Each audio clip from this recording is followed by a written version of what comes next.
بسم الله والصلاة والسلام على رسول الله وعلى آله وصحبه ومن والاه، وأشهد أن لا إله إلا الله وحده لا شريك له، وأشهد أن محمدا عبده ورسوله. أشهد أنه قد أدى الرسالة وبلغ الأمانة ونصح الأمة، فتركنا على المحجة البيضاء ليلها كنهارها لا يزيغ عنها إلا هالك، ولا يتبعها إلا كل ذنوب منيب سالك. فاللهم اجزه عنا خير الجزاء، اللهم اجزه عنا خير ما جزيت نبيا عن قومه ورسولا عن دعوته. اللهم صل وسلم وزد وبارك على نبينا محمد في الأولين، وصل وسلم وزد وبارك على نبينا محمد في الآخرين، وصل وسلم وزد وبارك على نبينا محمد في كل آن وحين. والله يا جماعة، انت حضرتك لو كل ما تقرأ آية، كل ما تشوف حديث، كل ما تقرأ مسألة في العلم، تحس قد ايه النبي صلى الله عليه وسلم ده كان عظيم. تحس ان النبي صلى الله عليه وسلم قد ايه بذل الغالي والرخيص في سبيل ان الدين يصلنا غدا طريا. لكن للأسف الشديد احنا يعني نسأل الله عز وجل ان يعني ربنا يرزقنا الثبات ويرزقنا حب دينه وحب كتابه وحب سنته. الناس ما عادش عندها همم لانها تتعلم شرع الله عز وجل وتتعلم كتاب الله عز وجل. احنا بنطلع يا جماعة مش بنقول فكاهات ولا طرف، ولا بنطلع نقول فوازير، ولا بنعمل برامج مقالب. يعني انت ممكن تقعد قدام برامج المقالب ساعة، ساعة ونص، ساعتين، واما تبقى كده الغزالة رايقة تجيب برامج قديمة اللي بتاعت ناس ماتت وناس صاحية، وتقعد تتفرج وتقضي قدامها ساعات. تقعد قدام ماتش ساعة ونص، تقعد قدام مسلسل ساعة الا ربع، تقعد قد كده. انما لما نيجي عند كلام الله وكلام رسول الله صلى الله عليه وآله وسلم، وان احنا نتعلم ديننا، الموضوع بيبقى ثقيل على النفس. يا الذين امنوا ما لكم اذا قيل لهم انفروا في سبيل الله اثاقلتم الى الارض. ليه بنثاقل الى الارض؟ ليه بيبقى عندنا الهمه ضعيفه، مع ان حضرتك محتاج للكلام ده؟ يعني انت ربنا سبحانه وتعالى يوم القيامه، يوم العرض، حينما تقف سيسالك عن ماذا؟ اول ما يسال عنه العبد يوم القيامه الصلاه، فان صلحت صلحت وسائر عمله، وان فسدت فسدت وسائر عمله. ربنا مش هيقول لك الماتش خلص كام، ولا هيقول لك المسلسل البطل ده جاب حقه ازاي، ولا هيقول لك البطل لما هربت مع البطل ده كان حلال ولا حرام. مش هيسالك عن كده. هيسألك عن الذنب اللي ارتكبته بمشاهدتك للكلام ده، او هيسألك عن الثواب اللي حصلته برؤية الامور اللي فيها طاعة. حبيبي في الله، الهمم عايزين علو همم. انت بتتعلم دينك، بتتعلم كيف تعبد الله عز وجل. ربنا سبحانه وتعالى قال فاعلم انه لا اله الا الله، فاعلم انه لا اله الا الله، يبقى تتعلم. النبي صلى الله عليه وسلم ربنا لما خطبه في بداية الايات اللي نزلت اقرأ تعلم. هل احنا بنقرأ وبنتعلم ولا ما بنقرأش ونتعلم؟ انا ناس كتير تقول لي يا شيخ خلي الفيديو قصير عشان الناس تتفرج. انا حبيبي مش طالع ادي لك بتاع دوت يعني ادي لك بونبونايه، وطالع ادي لك حاجه حلوه كده تحليه وانت واخي للطبق الرئيسي. لا، انا بديك الطبق الرئيسي. حضرتك الان احنا بنقدم الطبق الرئيسي. حضرتك الان على مائده افطار العلم الشرعي. حضرتك الان بيجي لك يعني انا عايز اقول لحضرتك، يعني اما اجيب لك الصيام كله في حلقه 35 دقيقه، طب مطلوب مني ايه اكتر من كده؟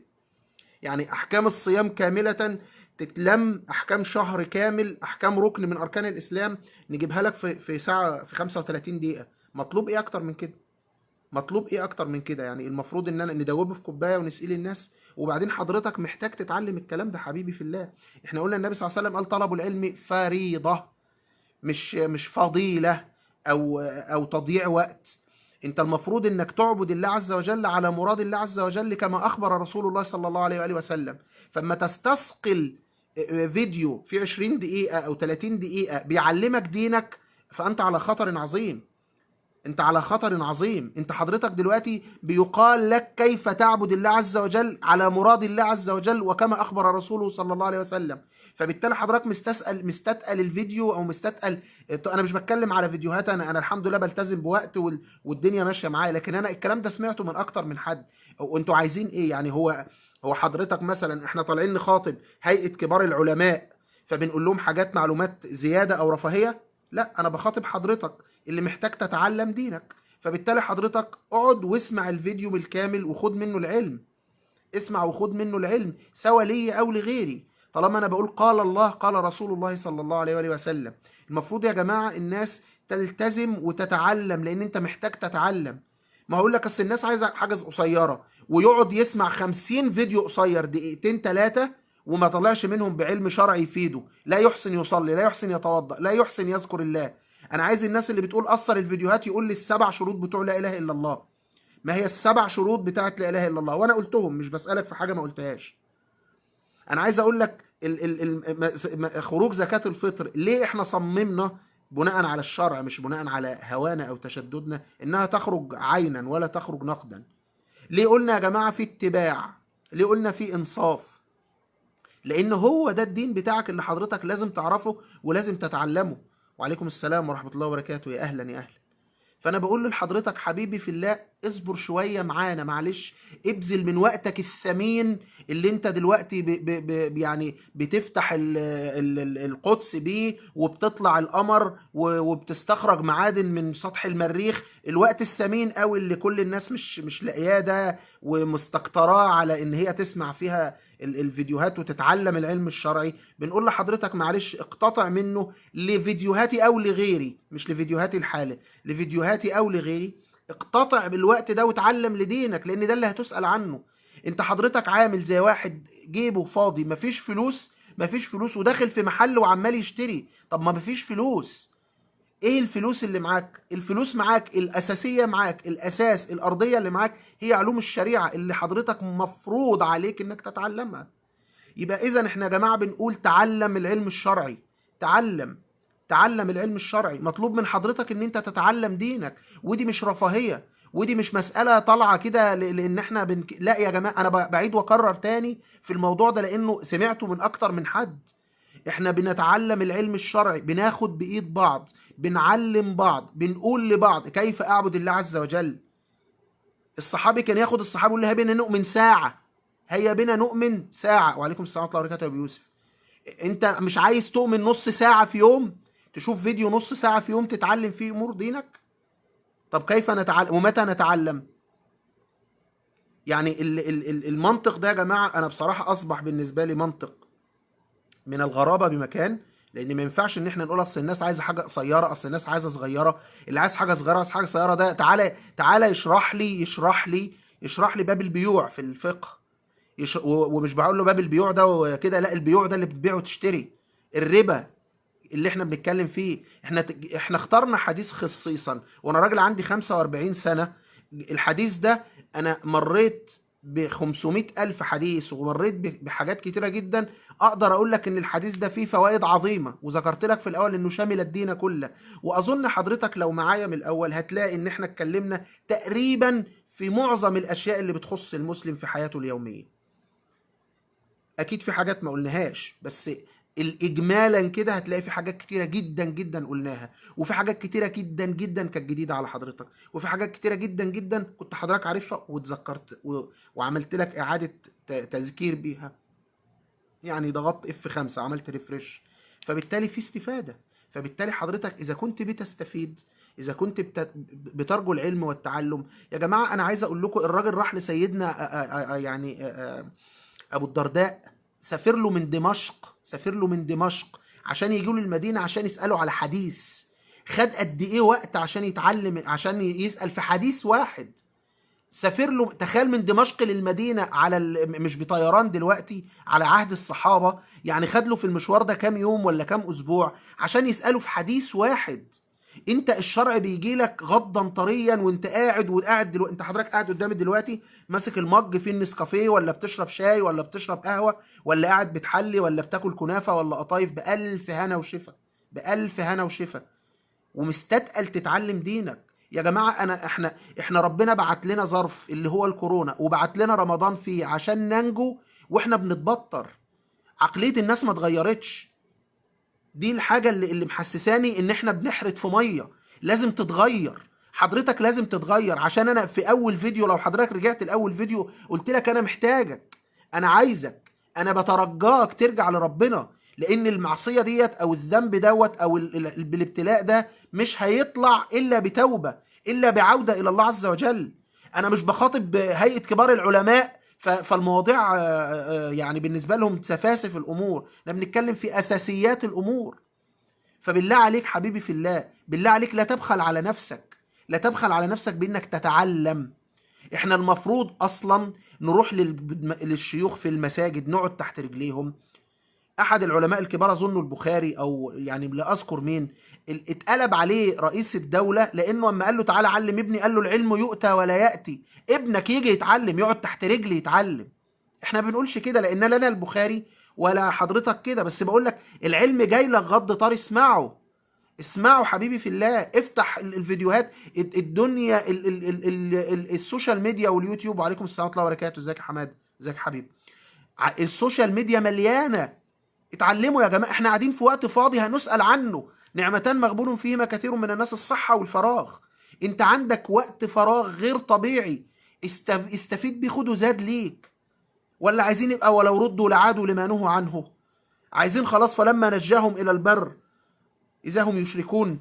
عايزين بعد الأزمة ما تعدي نرجع امال احنا نستفيد الأزمة ازاي؟ نستفيد من أزمة كورونا وقعدتنا في البيت دي ازاي؟ تستزيد زاد، خد زاد، اتعلم، استفيد في الوقت ده اتعلم.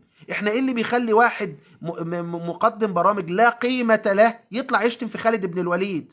لأنه عارف انه بيكلم ناس ما تعرفش مين خالد بن الوليد، لكن عارفين مين خالد بيبو بتاع الكورة، عارفين مين خالد الغندور بتاع الكورة، لكن مش عارفين مين خالد بن الوليد. اما طلع قبل كده لقيط من اللقطاء اتكلم على ابو هريره، ابو هريره اللي النبي صلى الله عليه وسلم دعا له انه لا ينسى حديث. الناس عادي مين ابو هريره؟ ما انا ما اعرفش مين ابو هريره، لكن اعرف مين ابو تريكه. ابو هريره مش معروف لكن ابو تريكه معروف. ليه يا جماعه؟ ليه يا جماعه؟ بنبوس ايديكم، بنرجوكم بالله عليكم ارجعوا لدينكم، تعلموا دينكم، احفظوا، اسمعوا، اقرأوا، تعلموا، تعلموا. ده السوشيال ميديا دلوقتي مليانه 500,000 اخ و500,000 شيخ و500,000 داعيه و500,000. نقي واحد تختار سمته صحيح، تعرف ان هو عنده علم شرعي وتعلم منه، اتعلم منه. خلي عندك حميه لدينك، دينك دينك لحمك دمك وان قتلت وان حرقت. انما ان احنا واخدين الامور كده ببساطه، لا الفيديو ده وقته قصير، لا ده وقته كتير، لا ده اصل الشيخ شكله حلو، لا ده اصل شكله وحش. هو انا ببيع لحضرتك شرابات واحذيه؟ هو انا ببيع لحضرتك برفانات؟ احنا بنقول لحضرتك تعلم العلم الشرعي وجايبينهولك على طبق من فضه. انا او غيري، انا او المشايخ الكبار، وانا اقل واحد في الناس دي كلها، اقل واحد فيهم كلهم هو العبد الفقير الحقير اللي بيكلم حضرتك. فحضرتك تتعلم، حضرتك تتعلم. انا يعني متضايق جدا من اللي يجي يقول لك اصل يا شيخ الفيديو طويل، اصل الموضوع مش عارف ايه. يا حبيبي هو انا طالع اكلمك في كيفيه هرس الفول في فقه ابن بهلول؟ انا طلعك بكلمك في كتاب الصواعق في الاكل بالملاعق؟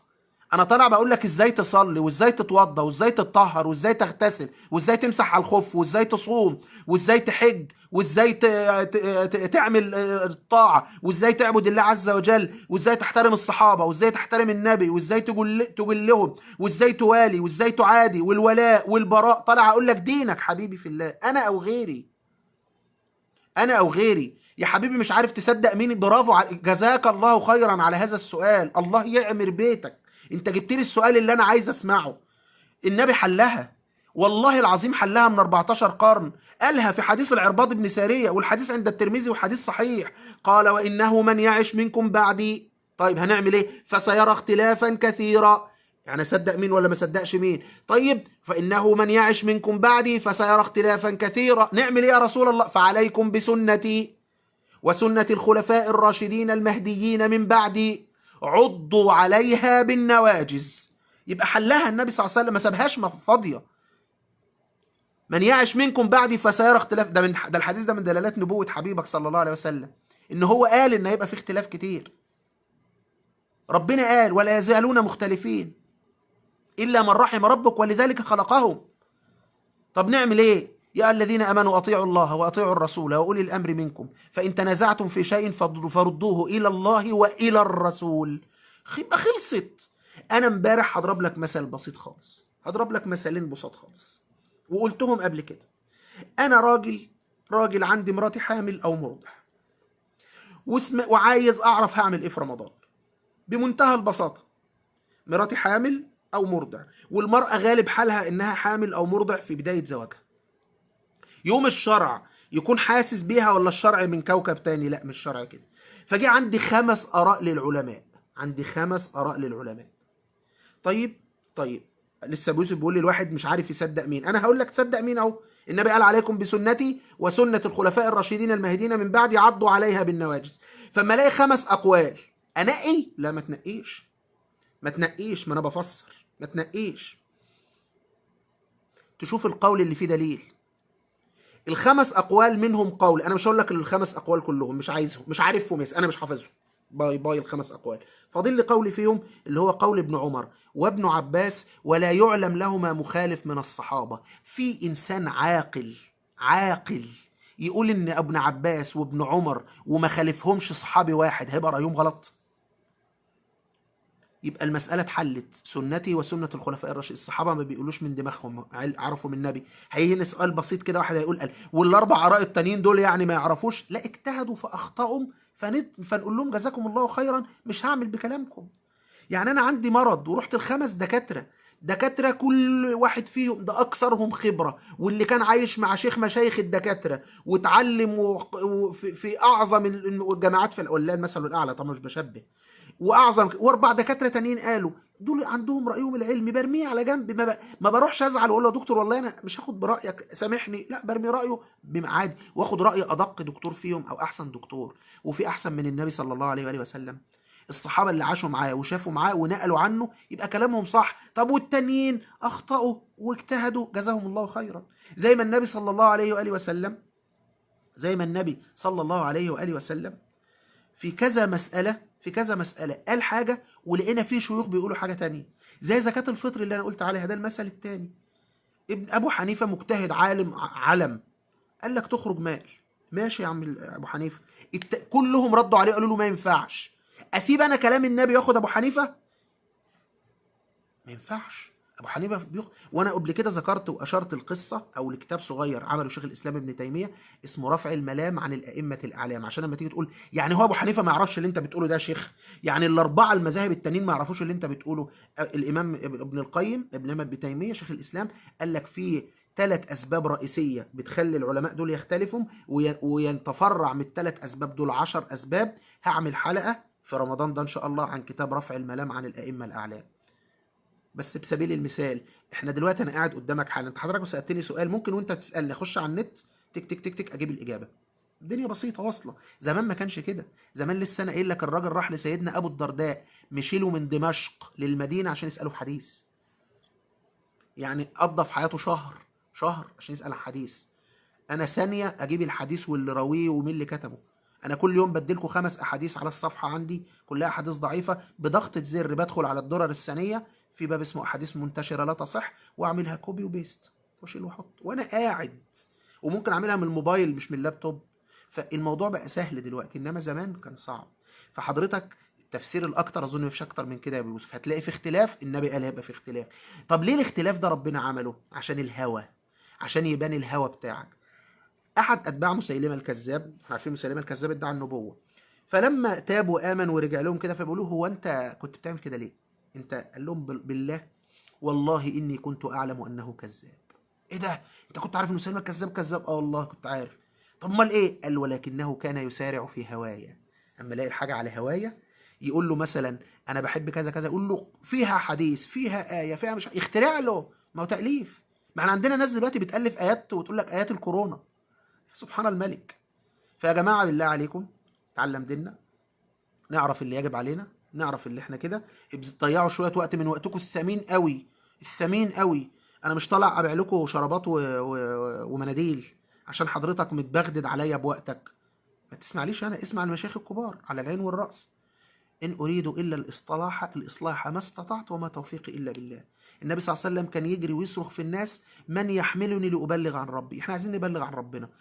انا بلغت، غيري بلغت، قلت حديث النهارده، قلت ايه النهارده، الفيديو بقى على النت، بعد 100 سنه واحد شافه هيجي لي وانا في قبري. فانا مش قلقان من حاجه، انا قلقان عليك انت حبيبي في الله اللي عمال تتعلل وتقول اصل الوقت، اصل الظروف، اصل الجوابات، اصل مش عارف ايه، اصل النت ضعيف، اصل البتاع طويل. النت بيبقى طويل قوي وحلو قوي لما تقعد تكلم الناس بال10 ساعات، واما تخش على البرامج السوشيال ميديا وتكلم دي وتشقط دي وتصاحب دي وتعرف دي وتعمل دي، بيبقى حلو النت قوي. انما لما بتيجي نتكلم في دين ربنا بيبقى صعب.